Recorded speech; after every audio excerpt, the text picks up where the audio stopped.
for Chair 100. In my last video entry, I talked about the different code of ethics and the different organizations concerning chemical engineering. But this week, we focused more on the code of ethics, or how an engineer should act, or what kind of behavior an engineer should represent, despite the circumstances him or her might be pressured into, which was shown through an educational movie called Gil Beans Gold. And after the movie, we were divided into several groups to roleplay a certain character from the list of characters in the movie. Well, based on my last name, I was given the role of Maria Renato. There should be an R over here if it's not obvious.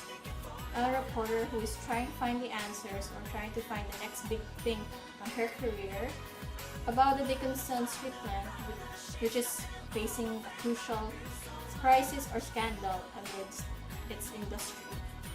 For many, the role of a reporter is nothing but a nuisance, or someone who just snoops around trying to find a big shot or scandal that will further their career in the media business. But if we were to look at it from another perspective, let's say the perspective of our reporter him or herself, then we'd see that there was nothing wrong in how they were acting, except for the standards morality as set upon society. But if we were to put it into a perspective of ethics of their profession, then they were doing nothing wrong, but just doing their duty as a reporter. Why? There is a fine line between morality and ethics. Morality is the set of behavior that society has set upon on how a normal person should act, while ethics is a set of behavior a certain profession has placed onto its people working under them. And if we're looking at it through a deontology philosophy, which states that duty shall always be over inclination, then Maria Renato, as a reporter doing her duty as a reporter, was doing nothing wrong. In fact, she's innocent. She has a clean slate.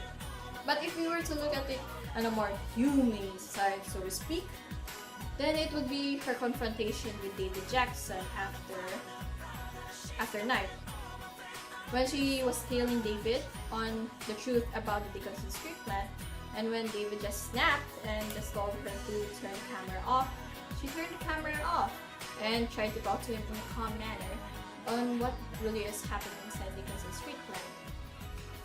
And all in all, I don't think that she was really that much of a character, since there was no inclination on what her character is or what her character is truly was.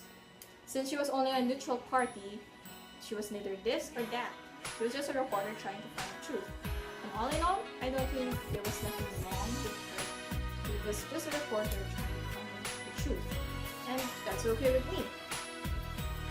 And another character that I was given another role to roleplay him as, yes, double character, I know, was Winslow Maxson. This time, he's an engineering consultant. Yes. Yeah, I actually like his name, Winslow. Yeah, catchy. But back to the topic. Winslow Maxson was a person I can actually like. I can relate to, because he wasn't just a one-track pony, so to speak. He was looking at it from the perspective of both from a business mind and an engineering person's perspective. He actually understood the position of David Jackson. He knew that if he were to pick this path and choose instead of this path, then there would be certain consequences that he might face, and one of them would be really that good for his career. But he actually supported him and actually told him to choose carefully. He wasn't someone that you could actually say that was the antagonist, because he wasn't really in the beginning, but he was a character that people can look up to in terms of being someone who's a guide, who can tell him that, oh, this is hot and this is cold, you're not supposed to do it. Most of the characters from the business side and Tom Richards' place, Winslow wasn't badgering or forcing David to choose a side, because he knows that every step that he will choose will have certain consequences. And that's what I liked about him. What can I say?